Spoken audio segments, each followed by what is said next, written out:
Hello everyone, my name is Zenitsu and I'm back with another Digimon deck profile video. So, taking a look at BT-05, we have a lot of new and powerful tools to upgrade some current and existing decks, and one of those decks is going to be Ceresmon. So, Green Ceresmon kind of fell out just because Digizorption seemed to be the better strategy, but Green Ceresmon is still a pretty decent card to be playing around with just because Digizorption did get a little bit of new support, and Ceresmon is still just a very powerful strategy of just trying to tempo all the way up into your level 6, and then just try to stay on your level 6 as best as you can, and kind of control the field with your level 6s. So Ceresmon is still looking to be a pretty good card at doing all of that, even though it's not as good as it once was, just because there's more tools and options available to us. We still just have a lot of different cards that we could be using to really make Ceresmon shine in her own way. So, going over the deck, starting with the Digitama, I'm going to be running one copy of Argomon. So, Argomon is still pretty nice for the deck because it has this good inheritable ability where during your turn, when this Digimon becomes unsuspended during your unsuspend phase, then you get to gain 1 memory. So, the whole idea is if you're going to be tempoing faster than your opponent, especially with Digizorption, to have your Digimon rest so that way they can use themselves for Digizorption, then if your Digimon is going to live the following turn, then Argomon is going to be granting you a memory for the act of unsuspending your Digimon. Even if you're using your Digimon to attack and your Digimon is able to survive, then Argomon at the start of your turn will also grant you a memory, so it's just looking to be a good card at just allowing you to gain some additional memory. But the main Digitama of the deck is going to be 4 copies of Minomon. What Minomon is doing is he has this nice when attacking ability, not limited to once per turn. If you attack one of your opponent's Digimon, then this Digimon gains plus 1000 DP, ensuring that your Digimon is going to be large enough to beat over the opponent's Digimon. And that's what's really important in Green. Green as a whole, the Digitama slot doesn't necessarily matter for this style of deck. You could run Modimon if you want, you could run Tanemon if you want. It's just the idea of DP boosting and gaining some additional resources is all that really matters, considering Green doesn't have a Digitama to help them draw cards as of right now. So the Digitama slot is really flexible. I just really like the combination between Minomon and Argomon. Next, on to the rookies, I'm going to be running 4 copies of Goblimon. So Goblimon is still just a really fantastic card, especially for this deck, because he is a very efficient card to be playing, because he has a low play cost, low evo cost, and decent DP, and especially in Digizorption, the whole idea is we're going to hard play Goblimon to use as Digizorption fodder, so he's really good, not only just because of how efficient he is, but for that line of play. Next, I'm going to be running 3 copies of Terriermon. So, Terriermon is a really good Digimon to be running, especially in Digizorption, because we want to have a Digimon sitting on our field, and there's no better Digimon to sit on our field than with Terriermon. So what Terriermon is doing is he has this nice ability where during all turns, your opponent can't gain memory except by Tamer effects. So any ability outside of the Tamers that are trying to have the opponent gain some memory, this will completely turn it off, locking them out of a lot of their potential options on how they could possibly go forward with their turn, forcing them to deal with Terriermon, and if they can't deal with Terriermon, then they're going to be in for some trouble just because they won't be able to do their memory manipulating shenanigans. Next, I'm going to be running 3 copies of Tentomon. So Tentomon is another really good card that we just want to hard play just so we could use as Digizorption fodder, but he's also really good to hard play because he has this on play ability where we get to check the top card of our deck, and then if it's a green Digimon card, then we get to add it to our hand, otherwise it goes to the bottom. So this is going to be a really good card just because it's acting as some decent card draw, and green kind of lacks some card draw outside of being able to evolve a lot. So any way we have to draw some additional cards is looking to be very welcome for the deck. And then the last rookie of the deck is going to be 4 copies of Palmon. So this is the starter deck version of Palmon, and this Palmon is really good for her inheritable ability of when attacking, not limited to once per turn. If you're attacking an opponent's Digimon, then this Digimon gets plus 2000 DP for the turn. So this is, again, just another DP boost to ensure that our Digimon is going to be as powerful as it can be when it's swinging into the opponent's Digimon, because we're green, and the whole idea is we're going to swing into the opponent's Digimon to delete it and get it off the field. So making sure that our Digimon is as powerful as it can be is looking to be a really good strategy. Next, on to the champions, I'm going to be running 2 copies of Woodmon. So Woodmon is going to be the blocker of the deck. He's not going to be the dedicated blocker, but it's still nice the fact that we have additional blockers that we could run, although it is a little bit unfortunate that compared to everything else in the deck, he's not super tempo efficient, but that's okay just because his stat line definitely is making him really, really valuable, just because hard play for 5, evo for 2, and 6000 DP is still just a really good stat line for level 4s to be working with, just because the 6000 DP makes him a little bit harder to remove and a little bit harder for the opponent to deal with, just because there's so much removal and potential removal for Digimon with 5000 DP and below. Next, I'm going to be running 2 copies of Argomon. So this is the level 4 Argomon, and we're just running 2 copies of him just because he does have the Digizorption ability, so we could use this in combination with Ceresmon, or we could use him just to tempo up our Digimon on our field. So this is just looking to be really good because the Digizorption 2 ability basically just means it's reducing his evolution cost by 2 as long as we suspend a Digimon on our field. So we could suspend himself, so that way he could Digizorb for basically free, allowing us to go up the Evo stages and Evo chains that much more efficiently with.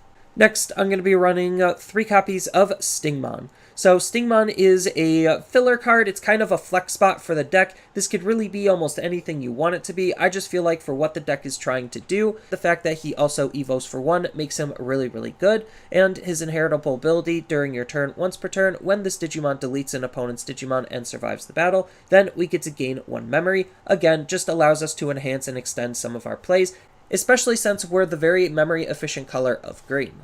And then the last champion of the deck is going to be 4 copies of Terriermon. So this is the starter deck Terriermon, and this is going to be the main dedicated blocker slot of the deck. And what's making this card really, really good is the fact that he does evo for 1, making him just a very tempo efficient card to be using. And on top of that, he is a blocker, which again, blockers are really, really important. So that way we could stave off some of the opponent's aggression. And if we feel like we need to Digivolve up past him just because he does evo for 1, then we have Woodmon as our backup, as the blocker that we want to just sit on our field. So all of that just makes Terriermon a very good card to be running. Next, on to the ultimates, I'm going to be running 1 copy of Argomon. So this is the Argomon level 5, and I'm running 1 copy because as of right now, we can only run 1 copy because the card was limited to 1, but he's still just a really good card for the deck just because he has the native ability of Digizorption 3, so that way we could basically reduce his evo cost to 0, making him very easy and efficient to go up into our higher stages with. And then on top of that, he also has a really nice when attacking ability as an inheritable source that's also not limited to once per turn, where you could play a level 3 Digimon from your hand suspended without paying its memory cost. So that's just really good because we have a whole bunch of cards that we just want to sit on our field. So we could use this to slam a Terriermon down, we could use this to slam Tentamon down to get the Tentamon ability. Even at worst, if we use this just to slam a Digimon down to start a new chain, it doesn't necessarily matter, just the fact that we have the potential to spawn free bodies is making this card really good. Next, I'm going to be running 2 copies of Cherrymon. So Cherrymon is another really decent Digimon to be running in this deck just because he is, again, very tempo efficient, evoing for 2, and then on top of that, he also does have the blocker ability, so if we need him to just sit on the field to act as another blocker, then we have that ability available to us as well. Next, I'm going to be running 4 copies of Blossomon. So Blossomon is doing almost the exact same thing as Argomon level 5, except this time it doesn't have an inheritable ability, and its stats are a little bit better with 7000 DP and a slightly lower play cost. But again, all we're looking to utilize this card for is the fact that it has the Digizorption 3 ability, so that way we could tempo this card up even more efficiently than most of the other ultimates in the game. And on top of that, as we all know, Digizorption and Ceresmon play very nicely with each other. And then the last ultimate of the deck is going to be 2 copies of Lilamon. So Lilamon is just a very fantastic Digimon for this deck to be running, just because we could get into some awkward situations where our stack isn't super great, so we could use the Digiburst ability to be able to suspend one of the opponent's Digimon down, and then if we have the tempo, we could Digivolve up into our Mega and then swing into that Digimon, or if we want to, we could even just be able to swing with Lilamon into their Digimon to try to get rid of it with Lilamon. So there's just a ton of things that you could do with this ability, but the main purpose is the ability to just suspend the opponent's Digimon down, so that way we have ways of attacking into it to remove it off the field. And that's just looking to be really good. And then on top of that, she also has a really good inheritable ability of when attacking, again not limited to once per turn, if you have a Tamer in play, then you get to suspend one of the opponent's Digimon down. So that's a really important ability because we do want to have a recursive way of being able to suspend the opponent's Digimon down, so that way they're vulnerable to attack into it to be able to delete the Digimon when we feel like we need to. Next, onto the Megas, I'm going to be running 4 copies of Ceresmon. So Ceresmon is still just going to be the star of the deck, and what is making Ceresmon so good is the fact that she has the Digizorption 3 ability. So the fact that she normally evos for 5 and we can reduce it by 3 means that she evos for 2, which is really tempo efficient for a Mega, just because we still can utilize cards during our turn after we Digivolve into Ceresmon. So that's just looking to be very, very good. And then on top of that, Ceresmon also has another really good ability where during your turn, once per turn, when we suspend a Digimon for the Digizorption ability, then we could suspend one of the opponent's Digimon instead. So we could utilize the opponent's Digimon to use for the Digizorption ability, thus having alternate ways of suspending the opponent's Digimon, so that way we could attack into it while advancing our board state at the same time because we're using our Digimon for Digizorption. So this is just looking to be a very good card. It's a little bit awkward in the context of the raising meta just because the opponent isn't necessarily going to be having a whole lot of Digimon, but given how the meta has currently been shaping up, I still feel like it's very possible and very easy for the opponent to have some Digimon on their field. So Ceresmon can still be used in the chicken game to just be able to punish the opponent by attacking into their Digimon. So there's just a ton of things that we could do with Ceresmon, all depending on what the game state is and what we're playing against. Next, I'm going to be running 1 copy of Bancho Stingmon. So Bancho Stingmon is another very underrated and underutilized card, especially in the context of the current meta, just because he has the piercing ability. So we are suspending the opponent's Digimon a lot, and if we're attacking them without piercing, then we're not dealing damage. So attacking the opponent's Digimon with piercing means that we could actually do some damage to their security at the same time. And then on top of that, he has the really powerful and really important when attacking ability, where if we attack into one of the opponent's Digimon with 12,000 or more DP, then this Digimon gains plus 7,000 DP and security attack plus 2 until the end of the turn. So this is just really powerful because it's very easy for the opponent to have a level 6 or 7 with 12,000 DP or more, and Bancho Stingmon is able to clear or delete those types of Digimon, and especially since we have Ceresmon to rest those Digimon, or if they attacked, we could just Digivolve into Bancho Sting and attack theirs. It's just a very good card to be using for this type of meta. And then the last mega of the deck is going to be 2 copies of Nidhoggmon.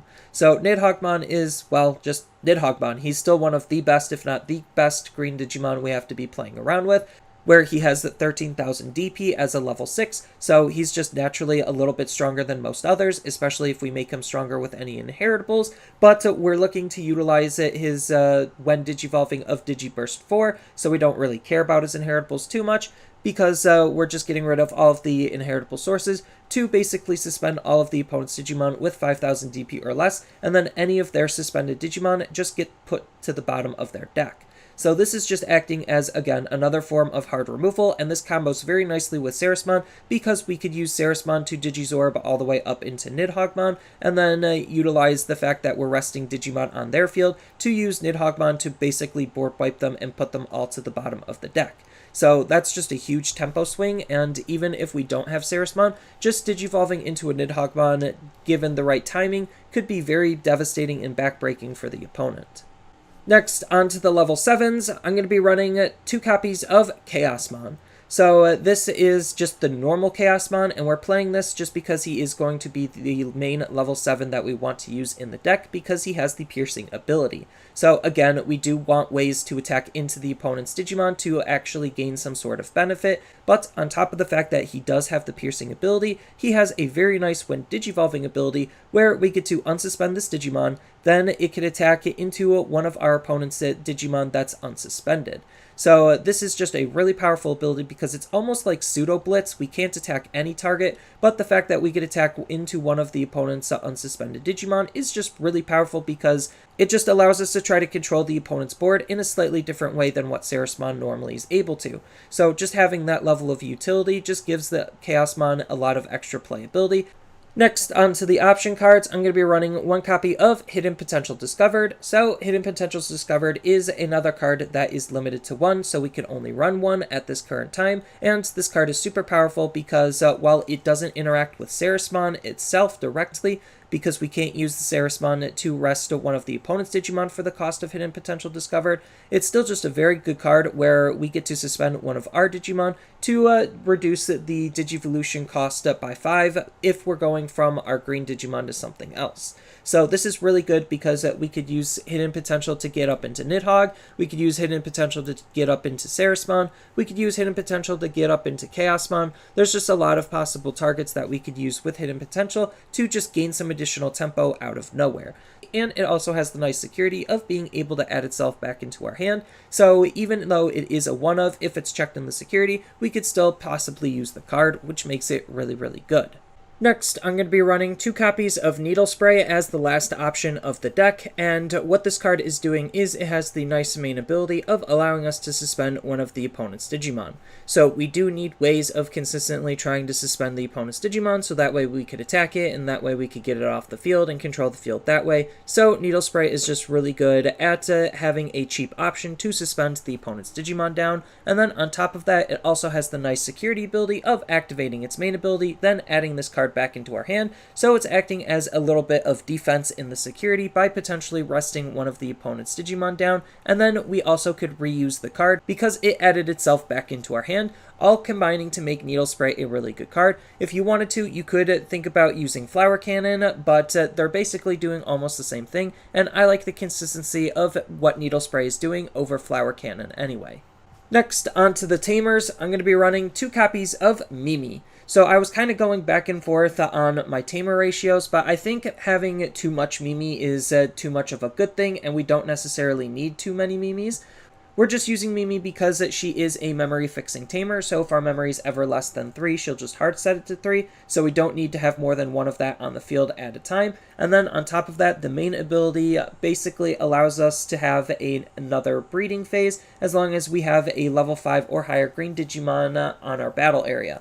So this is really powerful, but again, if we are just tempoing and turboing our eggs too much, then after a certain point, Mimi just won't be doing anything. So that's kind of why I'm only running 2 Mimi, because she's still really powerful and really important, because we could use her in some very powerful ways to either turbo out more Digimon to use as Digizorption fodder or use as some extra aggression, or we could use her to just try to reload our raising area, so that way we could make more powerful plays the following turn. So she's just still a really good Tamer to be using. It's just I don't want to see too much of her, because then she ends up doing nothing the later the game goes on. As far as the other Tamer of the deck and the last card of the deck, I'm going to be running 2 copies of Takumi. So Takumi is a really good Tamer for this deck just because we are green. The primary source of how we're going to be drawing in green is Digivolving, so having Takumi to give us an additional card draw when we Digivolve one of our Digimon in our battle area is just looking to be really, really good, just because, again, that's something we're already doing, and Takumi is rewarding us for what we're already doing with additional card draws, helping with the overall consistency of the deck. And then he also has another ability where during all turns, all level 3 Digimon gain the ability of, when attacking, losing 1 memory, but we're not really looking to attack with our rookies, so we're just looking to use them for Digizorption, or we're looking to use them to actually evo up, so it doesn't necessarily matter that we're not going to be attacking with our rookies that often. We're just using him to just help with the overall consistency and gain some extra card draws. And then there's still just a whole bunch of other things that you could do in the deck, all depending on what cards you're going to be supporting the deck with and what cards you actually want to be using. So if you want another form of DP boosting on your low levels, then you have Agumon to just help with DP boosting. If you want to try to refill your inheritables, we have the Palmon that interacts with other Palmons to put them back underneath your Digimon, so that way you could gain some additional benefits to either reuse Digiburst or just put the starter deck Palmon back under for some more DP boosting. Then on top of that, we have Kabuterimon as a level 4 that also helps with DP boosting per suspended Digimon. We also have Terriermon to try to help dig out our high-level Digimon and our Tamers, so that could possibly be a line of play you might want to think about. Then we have some very tempo-efficient level 4s in the form of Vegiemon and Roachmon. Both of them are very good in how they want to be played. Then we also have Kiwimon, which is a new card from BT-05 that just tries to help you dig for your cards with Digizorption. Then we also have Weedmon if we want to play a little bit more into Digiburst. Then we also have some really good level 5s you could consider. We have Okuamon to Evo for 2 and gain us some memory when he's deleting one of the opponent's Digimon by battle as an inheritable. Then we have Metal Tyrannomon for some restanding that also Evos for 2. So he's just another really good benefit to allow us to try to multi-attack. Then on top of that, we also have Rapidmon for some more DP boosting similar to Kabuterimon, but on a level 5. Then we also have Mega Kabuterimon from the starter deck to just burn the opponent's security, which is also just really, really good. And then we also have a whole bunch of other different Megas that we could consider running with the deck. So we have the Argomon level 6 from BT02. Then we also have the new level 6 Argomon from BT-05. He has Digizorption 2, but he's still going to Evo for 2 anyway, and he helps lock the opponent out of utilizing their Tamers, because he'll suspend all of the opponent's Tamers and keep the opponent's Tamer suspended. Then we also have Mega Gargomon, which is just another really fantastic card to try to suspend the opponent's Digimon down and keep it suspended. And then for your opponent having a suspended Digimon in play, then he'll gain security attack +1. So again, that's just looking to be pretty good. And we even have an alternate level 7 we could consider playing in the form of Chaosmon Folderarm if you want to utilize his abilities in some different ways and swap up what your level 7 is doing.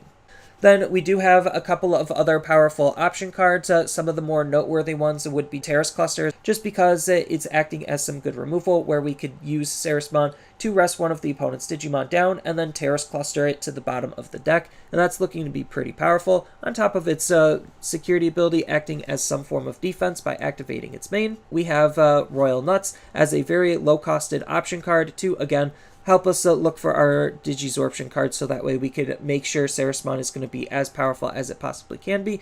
Then we have some alternate Tamers we could run, so if you don't feel like you want to run the Tamer lineup that I currently have, then feel free to change it up. Davis is really good at helping with the overall consistency of the deck. Even though he is a blue Tamer, he looks for green Digimon, and he's a memory fixer.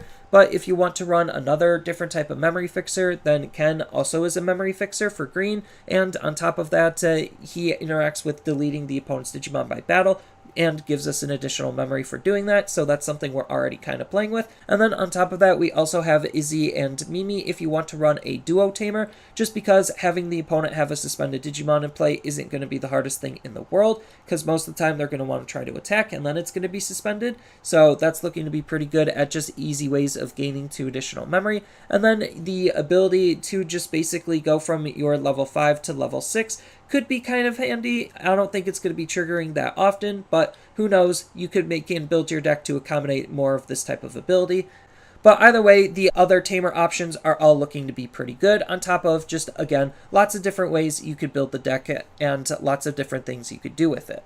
But I don't necessarily think Ceresmon is super bad in the current meta. It's just a card that nobody's really using because there's just a lot of attention on other cards and other strategies, and I think Ceresmon can still be relatively good. Do I think it's going to be hyper tier 1 competitive? Probably not. It's still a little bit more fringe or rogue, but regardless, Green as a whole is doing some very strong things, and we could still utilize a lot of their powerful tools to just surprise the opponent and end up taking games off of that surprise factor.